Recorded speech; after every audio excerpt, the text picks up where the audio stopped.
गुरुदेव। नमोस्तु नमोस्तु नमोस्तु।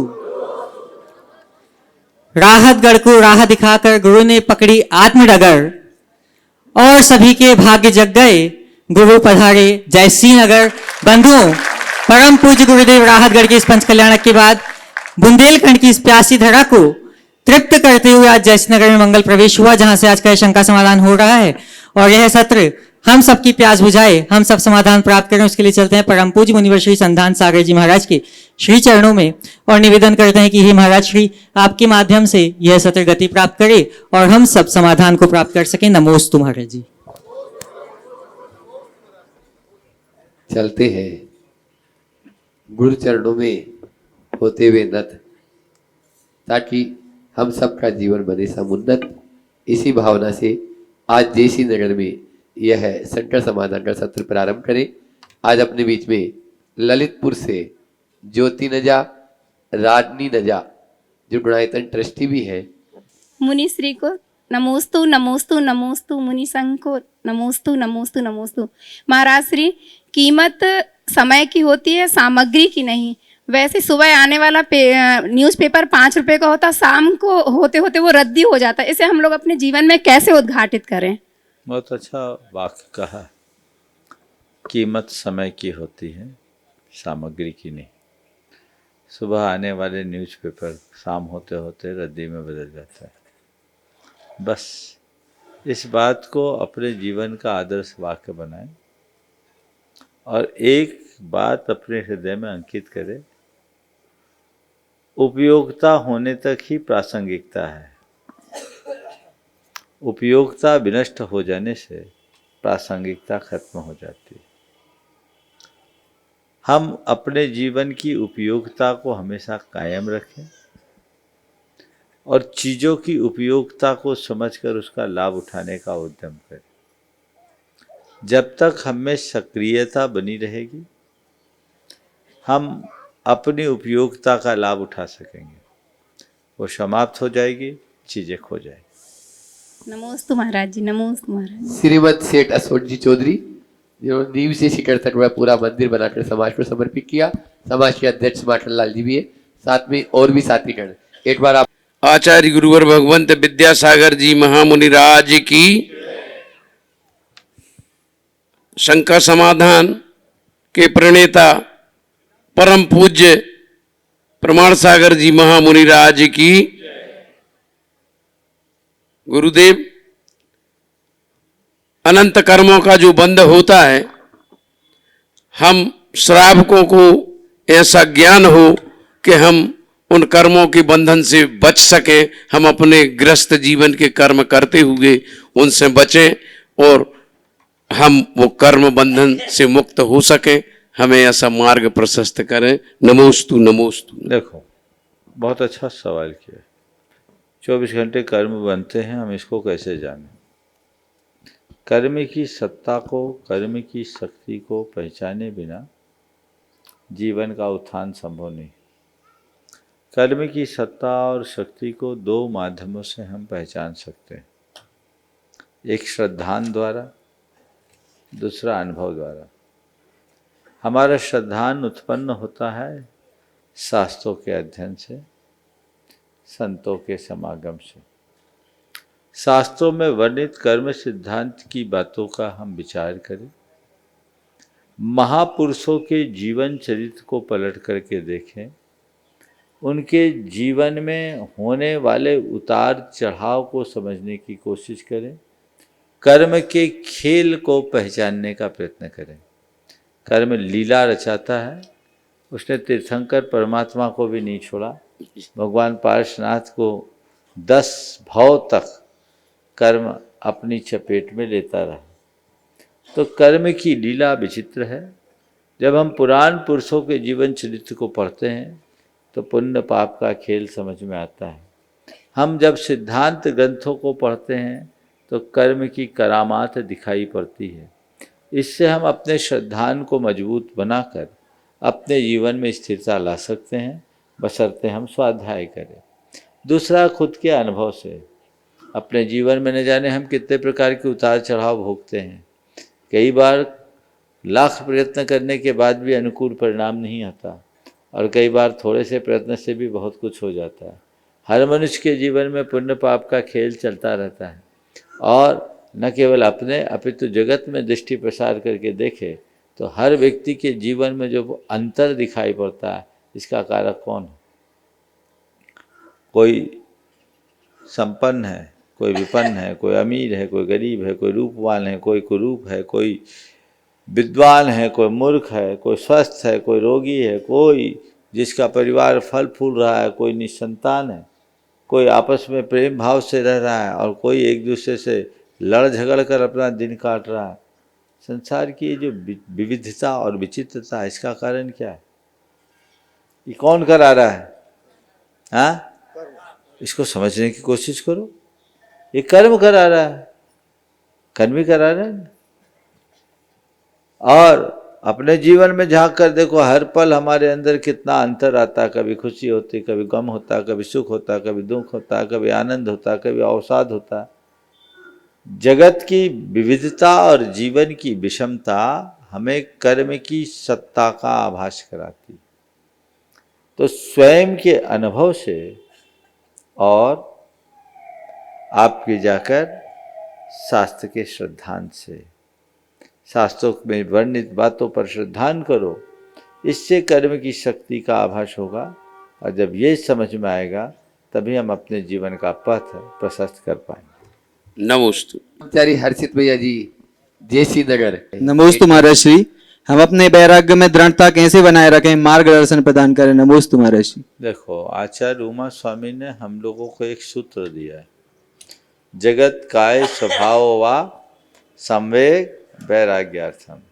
अपने संवेग और वैराग्य की स्थिरता के लिए संसार, शरीर और भोगों की निस्सारता का चिंतन करो, इससे वैराग्य में दृढ़ता आएगी। वैरागप्रद ग्रंथों का अध्ययन करो, इससे वैराग्य में दृढ़ता आएगी। जितना अच्छा स्वाध्याय होगा, वैराग्य उतना बढ़ेगा। समझ गए? नमोस्तु महाराज श्री। पाठशाला की शिक्षिका गण और अध्यक्ष महाराज जी के श्री पावन चरणों में अभय कुमार जैन का बारंबार त्रिकाल नमोस्तु महाराज जी, नमोस्तु महाराज जी, नमोस्तु महाराज जी। संतान सागर जी महाराज जी के पावन चरणों में नमोस्तु। समस्त क्षुल्लक महाराज जी के चरणों में इच्छामि। महाराज जी, हमारा प्रश्न है कि जब आत्मा शरीर से निकलती है तो कहने में आता है कि नाक से निकल के आँख से गई या मुंह से निकली है। तो महाराज जी, हमारा प्रश्न ये है कि ये आत्मा जो संकुचित स्थान से निकलती है या सर्वांग से? नमोस्तु महाराज जी। आत्मा प्रदेश धीरे धीरे सिकुड़ते जाते हैं और संकुचित होते हुए हमारे किसी अंग विशेष से एक साथ इकट्ठे होते हैं, ऐसा कहा जाता है। किसी के मस्तक से, किसी की आंखों से, किसी के मुख से निकलता है, ऐसा कहते हैं। श्रीमती रीना जी जैन। महाराज श्री के पावन चरणों में त्रिकाल नमोस्तु।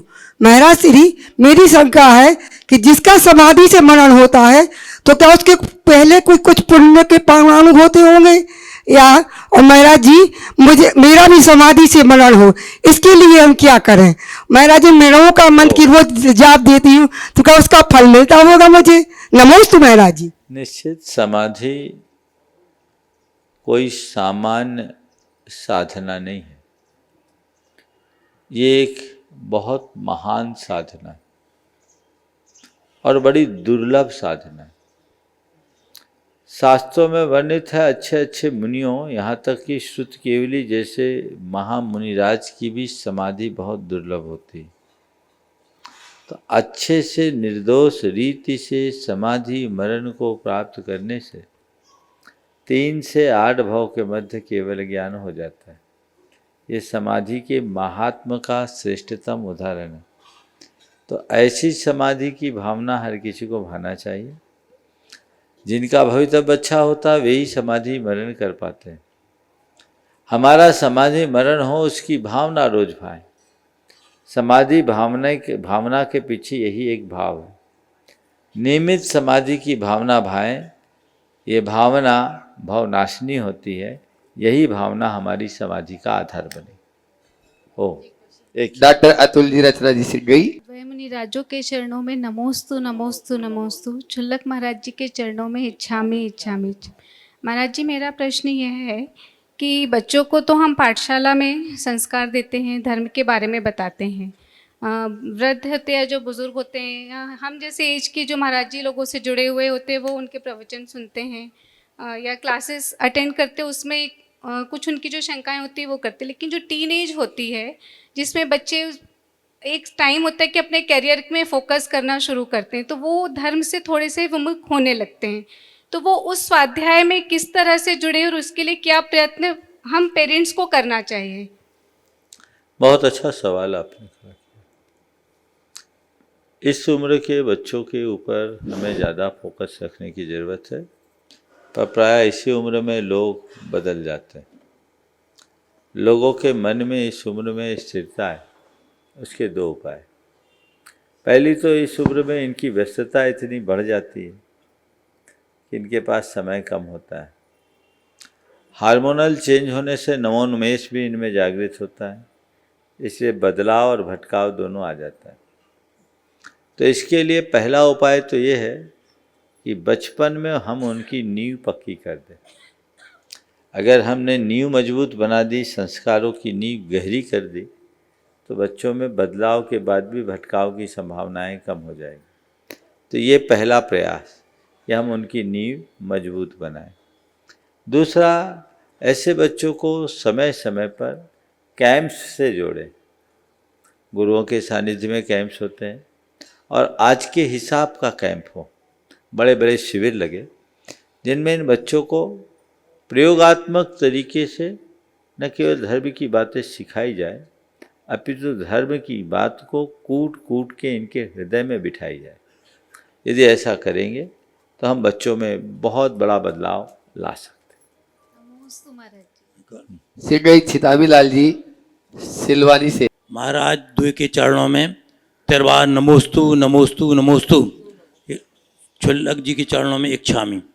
महाराज श्री, सर्वप्रथम शंका के पहले हमारा महाराज श्री के चरणों में सारी समाज का आग्रह है कि सिलवानी में महाराज श्री के चरण पढ़ें, क्योंकि सिलवानी यहाँ से बहुत ही पास रह गई है, 40 किलोमीटर मात्र है। और त्रिमूर्ति मंदिर महाराज जी का दर्शन करें, खड़े बाबा पार्श्वनाथ के दर्शन करें, ऐसी हमारी महाराज श्री से भावना है, विनती है। नमोस्तु। महाराज जी, एक छोटा सा प्रश्न है कि एक प्रश्न पहले जो यहाँ पर उठा था कि सुबह न्यूज़पेपर आता है और सुबह उसकी शाम तक उसकी उपयोगिता समाप्त हो जाती है। जिस प्रकार जीवन में हम भी जो बचपन है, यौवन है, जवानी है, उसमें तो उपयोगिता है, लेकिन हम बुढ़े लोगों की जो 60 साल से ऊपर हैं, उसके लिए हमारा क्या समाज के प्रति कर्तव्य है? महाराज श्री मार्गदर्शन करें ऐसा, जिससे कि हम अपना आत्मकल्याण भी करें और समाज की सेवा भी करें। नमोस्तु भगवान। देखो, वृद्धावस्था जीवन का चौथापन है।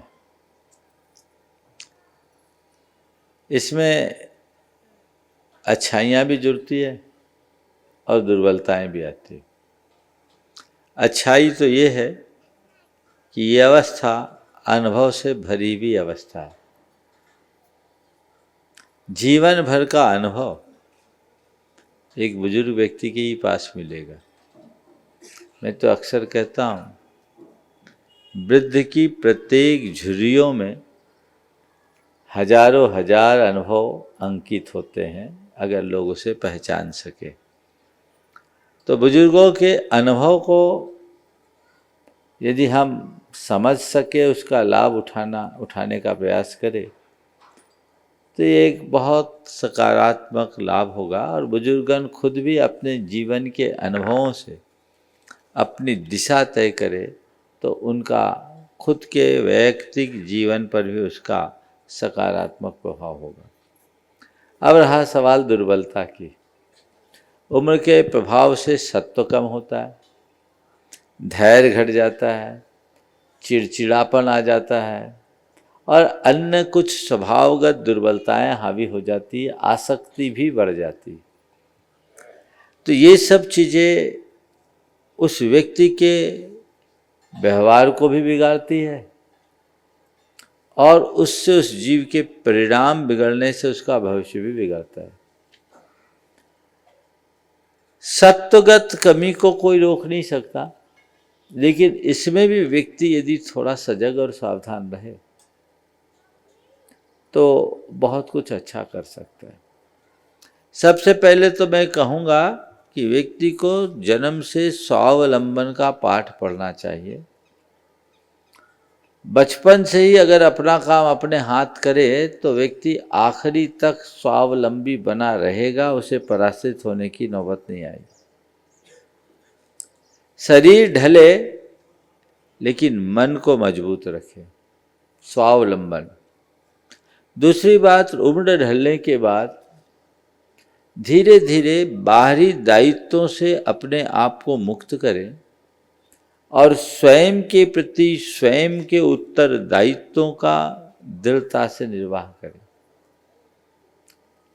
अब अपनी जो मिल्कियत की भावना है उसे हमें धीरे धीरे कम करना चाहिए। हम उसे कम करें, आगे बढ़ें।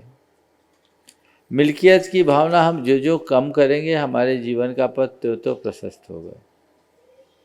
बच्चे अगर काम धाम संभालने में समर्थ हो गए हैं तो हम उनको आगे बढ़ने दें, उनको जिम्मेदारी सौंपे व्यापार का। बहू यदि घर में आ गई है तो उसके ऊपर दायित्व सौंपे परिवार का। खुद को एक मार्गदर्शक तक की भूमिका में सीमित कर लें। हम मार्गदर्शक बने, मार्ग निर्णायक नहीं। हम अब घर में मालिक की भांति रहने की जगह मेहमान की तरह रहें। इसी तरह समाज में भी नई पीढ़ी को अवसर देना शुरू करें। आज हम देख रहे हैं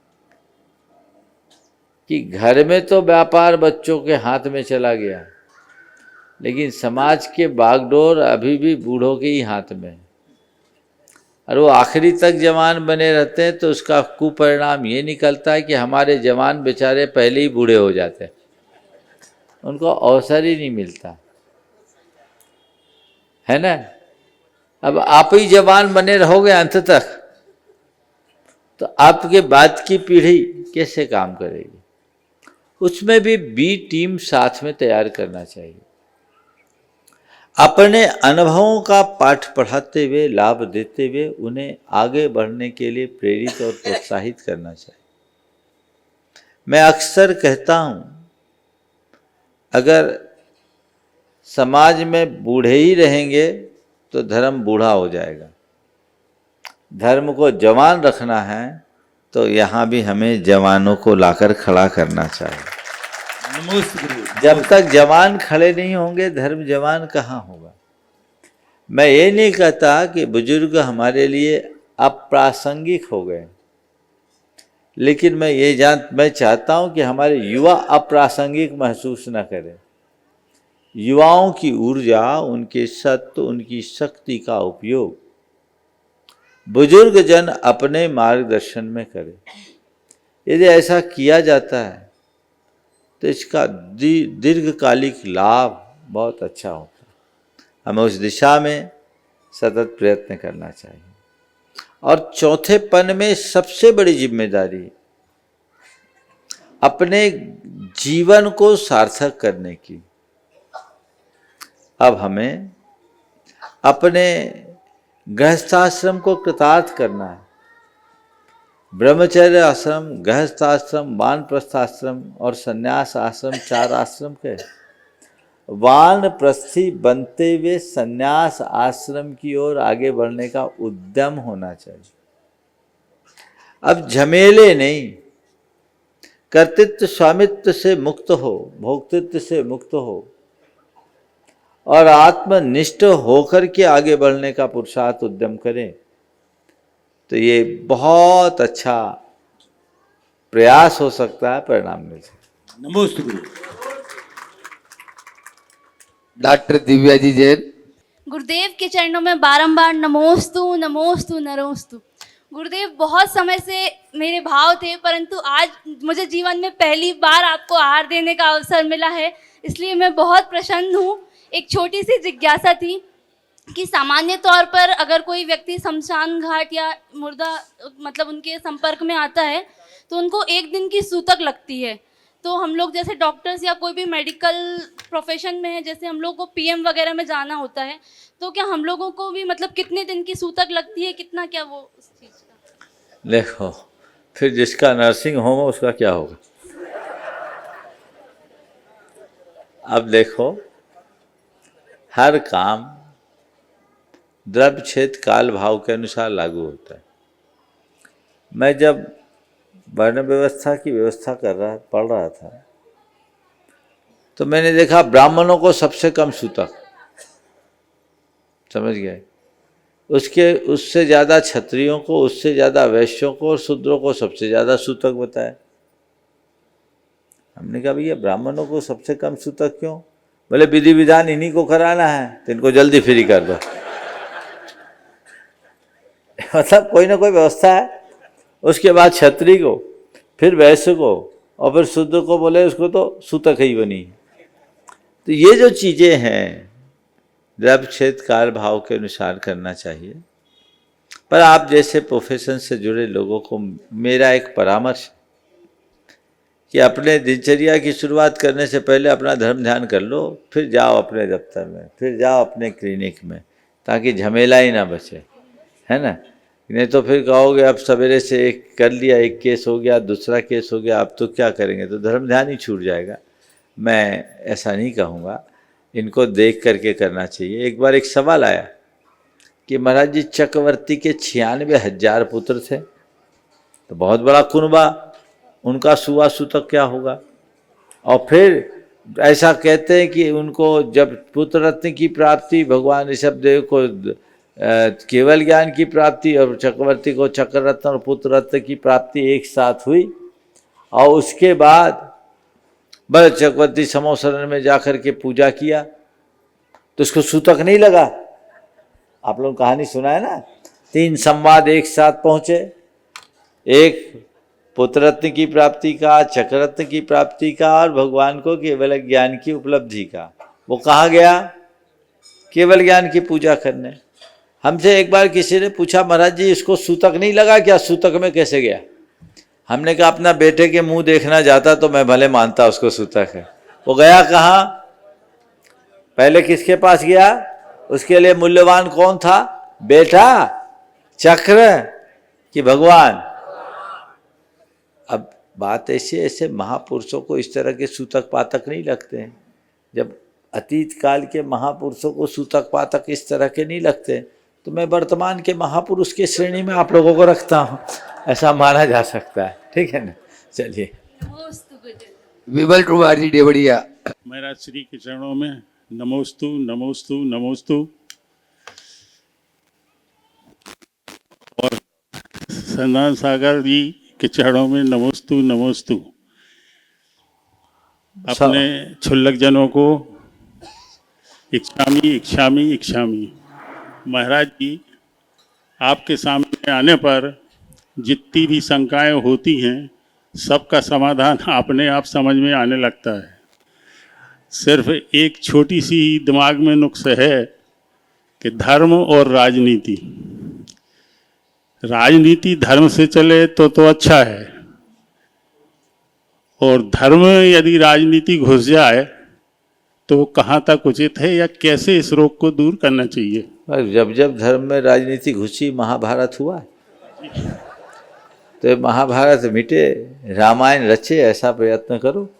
तो ऐसे लोग जो धर्म में राजनीति करते हैं या राजनीति से प्रेरित होकर धर्म करते हैं, उन्हें हतोत्साहित करो और उनसे सुरक्षित दूरी रख करके चलो। हम सभी आचार्य विश्व संघ के ब्रह्मचारी लोग आए, निवेदन करते हैं, कल बिलहरा में आचार्य पहुंचने वाले हैं, तो साथ में मिलन होने के आचार्य ने बोलने वाले किया है, आप स्वीकृति दें।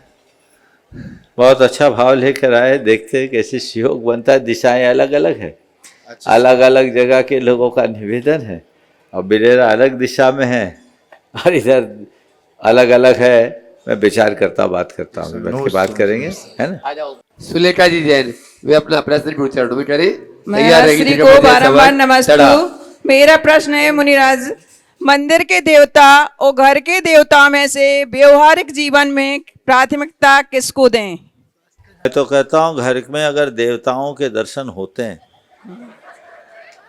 तो मंदिर जाने की जरूरत ही नहीं है। महाराज श्री घर के देवता से मतलब माँ बस पिताजी। समझ रहा हूँ, वही तो बोल रहा हूँ। घर के जिन्हें आप देवता कह रहे हैं उनमें देवता नजर आ रहे हैं जी तो महाराज मैं जी। कहता हूँ उन्हीं को पूजो, मंदिर जाने की जरूरत ही नहीं है। जी महाराज जी। पर देखो उनमें देवता नजर आते कि और कुछ नजर आता है? नहीं अगर महाराज और श्री- कुछ नजर आता है तो हमें मंदिर आना जरूरी है। एक बार मैंने एक परिवार आया और बच्चों ने कहा, लोगों ने कहा महाराज जी इससे कहो ये मंदिर जाए, तो उसने कहा मेरे मन में ही मंदिर है। हमने कहा भैया तेरा मन अगर मंदिर है तो मंदिर जाने की जरूरत नहीं, पर देख तो सही तेरा मन मंदिर है कि नहीं। जी महाराज जी। अगर मन मंदिर है तो मंदिर जाने की जरूरत नहीं। घर के सदस्यों में हर आत्मा में परमात्मा है। अगर आपको परमात्मा दिखते तो मंदिर जाने की जरूरत ही नहीं है। चराचर परमात्मा है, मंदिर जाने की फिर कोई आवश्यकता नहीं है ना। नमोस्तु महाराज जी। दिगंबर जैन समाज टड़ा। सभी नमोस्त सारी सकल दिगंबर जैन समाज टड़ा महिला मंडल बालिका मंडल सभी की ओर से मुनिश्री के चरणों में त्रैवार नमोस्तु नमोस्तु नमोस्तु। महाराज जी हमारा एक छोटा सा प्रश्न है। थोड़ा सा पीछे होकर करो ना, थोड़ा और पीछे जाओ, और पीछे जाओ तब सही दिखेगा, और थोड़ा सा पीछे हो जाओ। हाँ, हमारा प्रश्न ये है महाराज जी, जब व्यक्ति को क्रोध आता है तो उसका समय जो है बहुत कम रहता है, परंतु उसके परिणाम बहुत व्यापक होते हैं।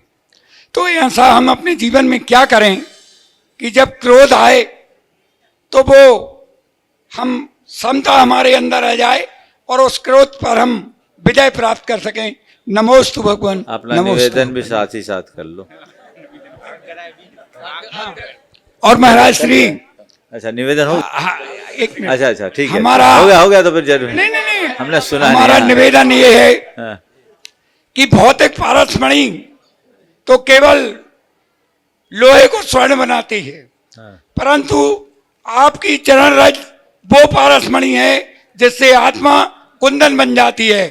हमारा निवेदन है कि आपकी चरण रज हमारे लिए, हमारे टड़ाग्राम के लिए। और महाराज जी एक बात और स्पष्ट कर देता हूं आपके सामने मंच से, मेरा कोई व्यक्तिगत स्वार्थ नहीं।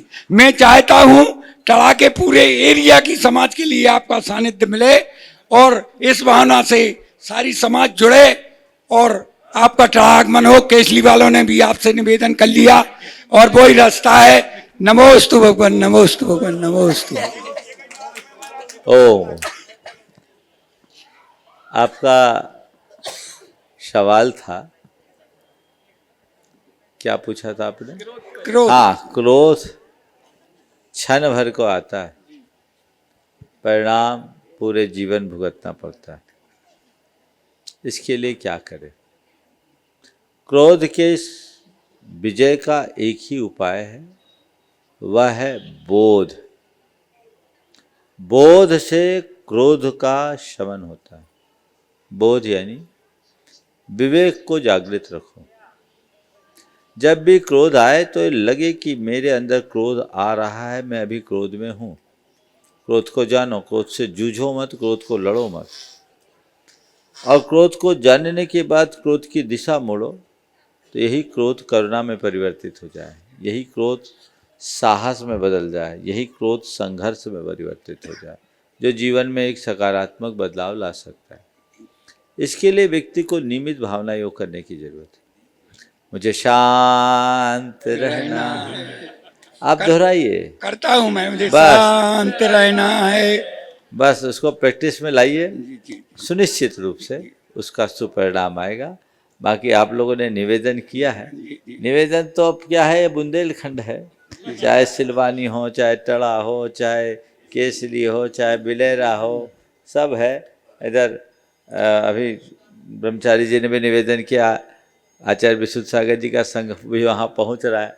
लेकिन अब इतना बड़ा एरिया है, एक इधर एक इधर एक इधर एक इधर, मुझे तो लगता है बुंदेलखंड तो जान दो, अकेले सागर जिला में घूमे तो महीनों निकल जाए और ना निपटे। इतनी ज़्यादा समाज का माहौल है। और आप सबकी श्रद्धा भावना भी है। भावना भाइये, ऐसा भाव रखिए कि आपका भाग्य जागे। नमस्ते बाबा। नमस्ते महाराज जी, आपका कल पेपर में एक निकला था, मैंने पढ़ा था कि जब कर्मोदय में आते हैं तो विधि के विधान पर विश्वास रखना चाहिए। ये बहुत ही अच्छा आपका पूरा लेख पेपर में पढ़ा। नमोस्तु भगवान, नमोस्तु भगवान, नमोस्तु। नितिन कुमार जी जैन, समस्त गौशाला परिवार पवई, वे अपना प्रश्न गुरु चरणों में करें। महाराज जी के चरणों में बारंबार नमोस्तु नमोस्तु नमोस्तु। महाराज जी, आज हमारी गौशाला में लगभग 5,500 निराश्रित गौवंश हैं और महाराज जी क्षमता हमारे पास 4-4,500 की है और गौवंश डेली बढ़ता जा रहा है। तो महाराज जी हम ऐसा क्या करें और उनकी रक्षा सुरक्षा बहुत अच्छे से कर पाएं? क्षमता बढ़ा लो जी महाराज जी। भी एक बहुत अच्छी बात। पहले तो मैं चाहूँगा इन लोगों का जोरदार अभिनंदन करें। पवई की गौशाला को कई बार मध्य प्रदेश की आदर्श गौशाला का पुरस्कार प्राप्त हुआ और 4,500 गोवंश वर्तमान में हैं। 5,500 है। 4,500 की क्षमता और 5,500 रखें। शासन से कहें कि हमारे पास क्षमता कम है, आप हमारी क्षमता को और बढ़ाइए। सरकार से मिलकर के उनको वास्तविक स्थिति बताइए, क्योंकि क्षमता से अधिक रखने से स्वाभाविक है उनका रख रखाव में थोड़ी कमी हो जाए, सेवा में कमी हो जाए तो कई तरह की दूसरी समस्याएं खड़ी हो सकती है, घटनाएं भी घट सकती है। तो आप अपनी क्षमता को विकसित करें। और जब तक महाराज जी एक वहाँ पे 3 एकड़ की जमीन समाज के द्वारा ली है, उस पर भी गौशाला फिर से निर्मित, बहुत सुंदर, बहुत आशीर्वाद लेने के लिए आए हैं महाराज जी। बहुत बहुत महाराज जी, पवई गौशाला में चरण 3 बार ऐसा हो चुका है कि आसपास से निकल के और चरण वहाँ किसी न किसी कारण से अवरुद्ध हो चुके हैं। हम लोग की ऐसी भावना है कि महाराज जी एक बार पवई गौशाला में चरण पड़े। नमोस्तु महाराज जी। अनूप जी देहाजी जैन, जैसी नगर, दोनों महाराज जी के चरणों में त्रिवार नमोस्तु नमोस्तु नमोस्तु। छुल्लक जी के चरणों में इच्छामी इच्छामी इच्छामी। महाराज जी, हमारा क्वेश्चन ये है कि संतान को सफल बनाने के लिए माता पिता का क्या कर्तव्य है? संतान को सफल बनाने के लिए माता पिता का क्या कर्तव्य? कल मैंने इस विषय में काफ़ी विस्तार से मार्गदर्शन दिया। संतान को सफल बनाने के लिए मैं एक पंक्ति में कहूँगा, एक आदर्श माता पिता ही आदर्श संतान को जन्म देने का सौभाग्य प्राप्त कर सकते हैं। आप संतान में जो देखना चाहते हैं उसे अपने जीवन में घटित करने की कोशिश करें। जो आप में होगा उसका ही अंश आपकी संतान में जाएगा। आप में तो वो चीज़ें हैं नहीं और आप अपने बच्चों में वो चीज़ें चाहो तो कभी संभव नहीं होगा। खुद अच्छा आदर्श उपस्थित करें और फिर उसे वैसा वातावरण भी दे। अगर वातावरण विरुद्ध होगा तो संतान के भटकने की संभावना बढ़ेगी। उन्हें वैसे संस्कार दे, वैसी शिक्षा दे, वैसा परिवेश दे ताकि आपके साथ उनका भावनात्मक जुड़ाव भी हो और वे अपने जीवन में 4 बातों को घटित कर सकें। सबसे पहली बात, उनके हृदय में पाप से डर हो। दूसरी बात, संवेदनशीलता हो। तीसरी बात, मर्यादा का बोध हो। और चौथी बात, कुल का गौरव हो। ये चारों बातें यदि आपने बच्चों में अंकित कर दिया, उनके हृदय में बिठा दिया, तो फिर उन्हें भटकने की कोई संभावना नहीं रही। नमोस्तु महाराज जी। संदीप जी, पिंकू जी जैन, संजीव जी, पिंकू भैया कटनी से अपने बीच में है। एक बार जोरदार ताली बजा दीजिए इनके लिए। वे अपना प्रश्न गुरु चरणों में कर रहे हैं और इसके बाद में तैयार रहेगी सेजल जैन सागर। मेरे गुरुवर, मेरे भगवान के श्री चरणों में बारंबार नमोस्तु। संधान सागर जी महाराज के सावन चरणों में नमोस्तु। छुल्लक जी के चरणों में इच्छा में। हे स्वामी, पैसा जीवन में बहुत महत्वपूर्ण है। जीवन का एक बड़ा भाग पैसा कमाने और जोड़ने में निकल जाता है, परंतु एक उम्र के बाद ऐसा लगता है कि अब शरीर को आराम की, मन को शांति की और दिल को अपनों की तलाश है। ऐसे वक्त में अगर तन और मन की बात सुनते हैं तो धन पीछे छूट जाता है और बिना धन के तन मन भी ज़्यादा दिन साथ नहीं देता। तो गुरुदेव, ऐसा कोई जीवन मंत्र बताएं जिससे तीनों सुख जीवन में परिपूर्ण बने रहें। आराम, शांति और अपनत्व की सबसे ज़्यादा ज़रूरत है। तन मन के साथ, धन के साथ संतुलन बना रहे। मैं आपसे कहता हूँ, धन का उपार्जन करो, पैसा कमाओ,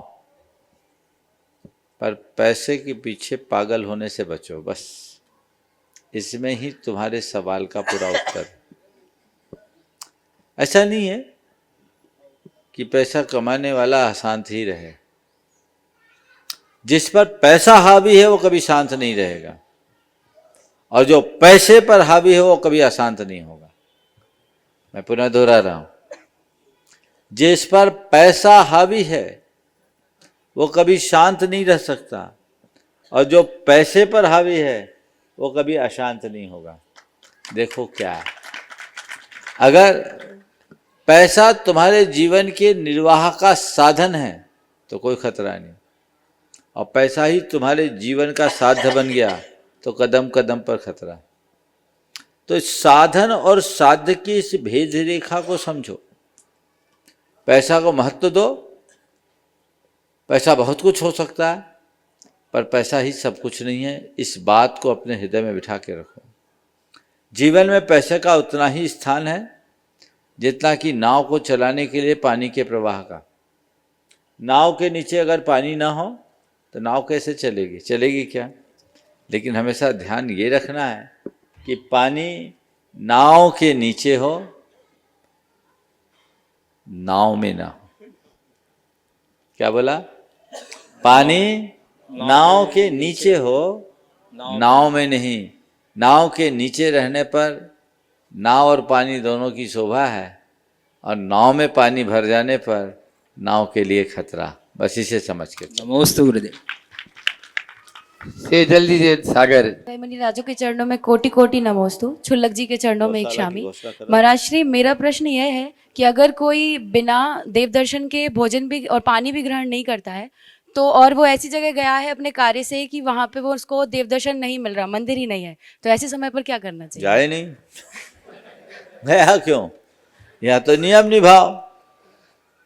हमसे कहो कि महाराज कोई छूट दिलवा दो, छूट की व्यवस्था तो उचित नहीं है। महाराज श्री, ये डॉक्टर शुभम जैन है, अभी उनका फोन आया था, तो वो कच्छ गुजरात में मीटिंग में गए हुए हैं, तो उन्होंने ये प्रश्न किया है।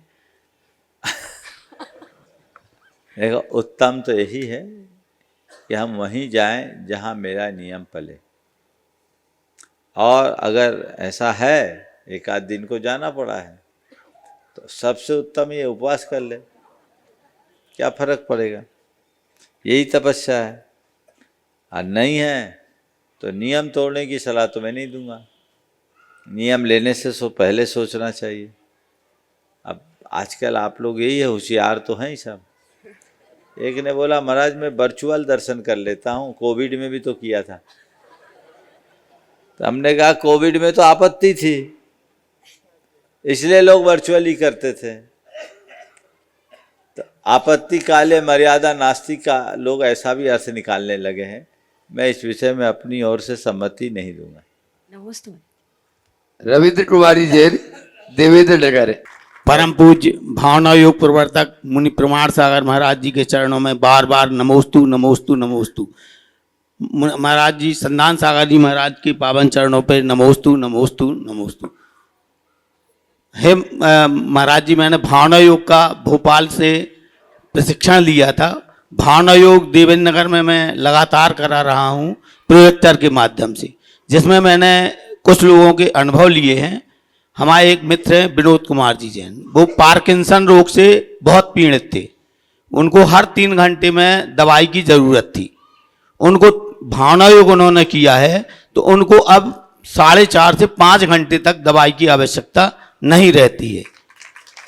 और जिनकी कभी सर्दी ठीक नहीं होती थी, हमारे बगल में रहते हैं निर्मल कुमार जी जैन, उनसे हमने पूछा कि आप यहाँ पर परेशान रहते हैं, बीमार रहते हैं, आप मंदिर आइए और भावना योग कीजिए। उनने 20 से 25 दिन भावना योग किया, उनकी पूरी सर्दी ठीक हो गई है, और अब वो सब कुछ खाने पीने लगे हैं महाराज जी। और महाराज जी, मेरा ये था कि भावना योग से बहुत से लोगों को घुटने और रीढ़ की हड्डी से समस्याएं हैं, उसके संबंध में कुछ अगर अलग से मार्गदर्शन हो तो कृपया देने का कष्ट करें। बहुत अच्छा। पहले तो मैं चाहूँगा एक बार रविंद्र नाम है ना जी, इनका जोरदार अभिनंदन करें। इन्होंने प्रशिक्षण प्राप्त करने के बाद उसका प्रयोग किया। मैं और लोगों से भी कहूँगा कि जो लोग भावना योग के अभ्यासी हैं, साधक हैं, वे भावना योग के प्रचार प्रसार के लिए लोगों को प्रेरित करें। आपने जो अभी बात कही घुटने और रीढ़ की हड्डी के लिए, आज ही एक बहन जी आई थी सागर से, उनकी रीढ़ में बहुत तकलीफ़ थी। भावना योग करके उनकी वो तकलीफ़ दूर हो गई। आज सुबह सुबह मुझे बताया। मैं ये तो कभी नहीं कहता, न कहना चाहूँगा कि भावना योग सब रोगों का इलाज है, पर भावना योग शारीरिक, मानसिक और चैतसिक विकारों को दूर करता है, इसमें कोई संशय नहीं। इसे एक सहायक चिकित्सा के रूप में भी जोड़ा जा सकता है, जोड़ा जा रहा है, ये वैज्ञानिक रूप से सिद्ध भी है। इसके लिए एक काम करें कि ऊर्जा प्रवाह करके रीढ़ में, घुटने में, जहाँ भी प्रॉब्लम है वहाँ एनर्जी देना शुरू करें और ये महसूस करें कि हमारे दर्द ठीक हो रहा है, हमारे दर्द ठीक हो रहा है, हमारे दर्द ठीक हो रहा है। एक सज्जन थे जिनके नी रिप्लेसमेंट की पूरी तैयारी हो गई थी, पर उनको किसी ने प्रेरणा दी भावना योग करने के लिए। वो भावना योग कर रहे हैं, आज भी कर रहे हैं। 5 साल हो गया, अभी तक नी रिप्लेसमेंट नहीं हुआ है, वो चल रहा है। थोड़ा बहुत हल्का फुल्का दर्द है, लेकिन वो टॉलरेबल है, उसको टॉलरेट कर रहे हैं, उसमें कोई दिक्कत नहीं है। तो ये चीज़ें भी देख सकते हैं। हालांकि मैं सलाह देता हूँ कि जो सर्जिकल प्रॉब्लम्स है, जिसका इलाज ज़रूरी है और इलाज संभव है, वो इलाज करें। चिकित्सा के साथ साथ इसे साथ में जोड़े तो ये आपकी चिकित्सा को और ज़्यादा कारगर बनाएगा, आपकी रिकवरी फास्ट होगी। नहीं तो मेरी बात सुनकर यदि आप कोई बड़ी बीमारी को ऐसे ही पोसते रहें और गड़बड़ हो गया तो मेरे सिर पर ठीकरा फोड़े, वो मैं पसंद नहीं करूँगा। लेने का देना न पड़ जाए। विचार, विवेक और समझदारी के साथ कार्य करना चाहिए। यहाँ डॉक्टर अतुल जैन बैठे हैं, सामने आ जाइए डॉक्टर साहब। ये एक चिकित्सक है, इन्होंने भावना योग पर, फेफड़े के विशेषज्ञ हैं जी। कोविड के काल से इनने भावना योग पर बहुत प्रयोग किया है। ये अपने डॉक्टर के पेशेंट्स को भावना योग की सलाह भी देते हैं, उसका लोगों को लाभ भी है। लेकिन चिकित्सा का काम चिकित्सा से होता है, दोनों चीज़ें साथ साथ करना ज़्यादा गुणकारी है। आप कुछ बोलना चाहोगे? दे दो 1 मिनट, अपने अनुभव बोल दो। महाराज जी, जो हम कराते हैं उसमें आपके 10 मिनट के प्रवचन रहते, ऊर्जा प्रवाह, और उसके बाद आपका भावना योग 23 मिनट का। बहुत बढ़िया। नमोस्तुमार। आप कराते रहिए, आपके पूरी टीम को आशीर्वाद। मंदिर जी में प्रोजेक्टर लगा? हाँ, मंदिर जी में प्रोजेक्टर लगा, उसमें नियमित हम यहाँ हैं, लेकिन वहाँ भावना योग चल रहा है। बहुत बढ़िया। हमारे सतीश जैन जी है, प्रियांक जी जैन है, जो बिल्कुल सहयोग। और देश में जहाँ भी लोग अपने अपने मंदिरों में भावना योग का केंद्र बनाना चाहे, जैन अजैन सबके लिए वो बहुत प्रशंसनीय कार्य है, अनुकरणीय है। ये कर सकते हैं जिससे सब लोग लाभान्वित हों जी। अतुल भैया अपनी बात करें और उसके बाद भी डुड़ाइतन ट्रस्टी दयाचंद जी सागर तैयार रहेगी परिवार के साथ। एक बार जैसे कि अभी चर्चा चली भावना योग के ऊपर, तो महाराज जी हमारे उसमें फिजियोथेरेपी बोलते हैं हम उसको। यहाँ पे डीप एक्सरसाइज कराई जाती है, जिसको हम अनुलोम विलोम कहते हैं, या सांस से नाक लेना। जो हमारे COPD के पेशेंट या क्रॉनिक ऑब्स्ट्रक्टिव पल्मोनरी डिसीज के पेशेंट हैं, उनके लिए बहुत कारगर होती है। या हम कप थेरेपी कहते हैं, वो कप थेरेपी कराते हैं, या हम स्टीम इनहेलेशन कराते हैं। उनसे सांस की प्रॉब्लम से बहुत काफ़ी लाभदायक होती है। और मैंने कई पेशेंट ऐसे देखे हैं जो 5-5 दवाइयों पे होते हैं, वो धीरे धीरे वो दवाइयों पे भी कम हो जाते हैं। डीप ब्रीदिंग एक्सरसाइज या भावना योग करें और अपनी एक इच्छा शक्ति बढ़ाए कि मैं वो व्यक्ति काम कर सकता हूँ, तो वो चीज़ों पे हमेशा उसका योग मिलता है, उसका परिणाम मिलता है। हाँ बोलिए। दयाचंद जी अपना प्रश्न करें और उसके बाद में आज अपने बीच में गुणायतन ट्रस्टी श्रीमती ज्योति जी नजा यहाँ पर उपस्थित है। मैं चाहूंगा दिगंबर जैन समाज जेसी नगर वहीं पर उनका स्वागत अभिनंदन करेंगे। नमोस्तु गुरुवार, नमोस्तु गुरुवार, नमोस्तु गुरुवार। सवाल मेरा नहीं, मेरी बहू का है, कृपया सवाल करने की अनुमति प्रदान करें। हाँ हाँ। गुरुदेव के श्री चरणों में बारंबार नमोस्तु। महाराज जी, मेरा प्रश्न यह है कि कोई भी निर्णय लेने में असमंजस की स्थिति रहती है, जिस कारण हम अक्सर निर्णय गलत ले लेते हैं। तो सही निर्णय लेने की क्षमता को कैसे बढ़ाएं? देखो, निर्णय लेने के 2 आधार, एक खुद का अनुभव अथवा अनुभवियों का मार्गदर्शन। खुद का अनुभव उन्हीं को मिलता है जो जीवन का एक लंबी पारी खेल चुके होते। प्रारंभिक अवस्था में हमें दूसरों के अनुभव के आधार पर चलना पड़ता है और उसी से हमें निर्णय का पाठ भी मिलता है, हम लोग उसी तरीके से चलते आते हैं। तो दूसरों के जो अनुभवी लोग हैं उनका मार्गदर्शन लें, उनसे पूछ करके, उनसे समझ करके अपना काम करें, तो ये चीज़ें हमारे लिए उपयोगी हो जाती। फिर धीरे धीरे अपने द्वारा लिए गए अनुभवों की समीक्षा करना शुरू करें। जो भी गलतियां की उनसे घबराने की जगह गलतियों से सीख लेने का अभ्यास करें। यदि हम गलतियों से सीख लेने के अभ्यासी हो जाते हैं तो हमारी हर गलती हमें एक अच्छे अनुभव का आधार दे सकती है। हम हर गलती से भी सीख ले सकते हैं और अपने जीवन को सुधार सकते हैं। इसके साथ आत्मविश्वास से लबरेज रहें। अपने आत्मविश्वास को कभी खंडित ना होने दें। आपका आत्मविश्वास जितना प्रगाढ़ होगा, आपके निर्णय उतने स्पष्ट होंगे। मन में अहम, उत्तेजना, आसक्ति या पूर्वाग्रह होगा तो कभी भी सही निर्णय नहीं होगा। अपने मन को अहम, उत्तेजना, आवेश, आसक्ति और पूर्वाग्रह से मुक्त रखें। जब भी निर्णय लेना है शांत मन से लें और उस समय कुछ न करें, आंखें बंद करें, अपने इष्ट आराध्य को याद करें। शांत मन से अगर दुविधा आ रही है तो मैं क्या करूं, निर्णय लें और जो अंदर की आवाज़ आ जाए वो कर डालें।